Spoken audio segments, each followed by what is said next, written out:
One of the requirements to create a corridor is that you have to have a profile. The profile is a child of the horizontal alignment, and typically this horizontal and vertical profile are going to be generated in a geometry file and referenced into the 3D corridor modeling file.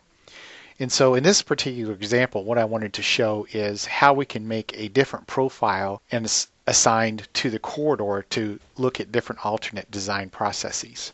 And so if I take a look at this alignment and hover over it, you're going to see that it's in a reference file called geometry.dgn.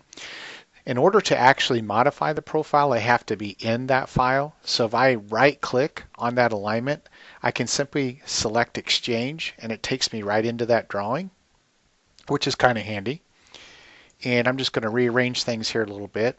And what I want to do is select now my geometry, and then in my context toolbar I can open the profile model. So I'm just going to come select view 2 here and click in there. And now we have this proposed profile and existing profile shown, but I also have an alternate profile in here. And you can see I didn't put a lot of effort into the design of this alternate profile. I just wanted to kind of show a little bit of what we did. I actually did a best fit along the existing ground, so it's very chorded, but it'll demonstrate the purposes here. This is our actual design profile, and if I select that, you'll see that it's already been set to active, and so I can clear that. But what I wanted to do is pretend like this particular profile is our alternate profile, and we want to look and see how that works in terms of our design. So we select this profile and then set it as the active profile, and then once that is set to active, when we go back to then our corridor design, that corridor is going to reprocess because it understands that the profile has been changed. And so now instead of using the profile that we had before, if we take a look at this now, you'll see that our active profile is PR alternate 1. And that's just one way that we can deal with assigning a different profile to a corridor once that corridor has been designed.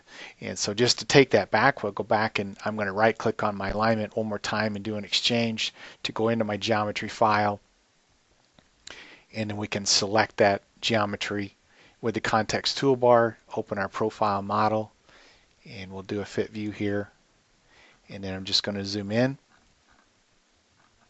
And then we'll go back to our real profile, which is here, and I'll set that back as the active profile. And so that updates, and then we can go back then to our corridor design and allow that to reprocess, and that'll take us back to our original starting place where our design profile is now set onto our corridor. And you'll see that here with the mouse over. So we now have the active profile called proposed.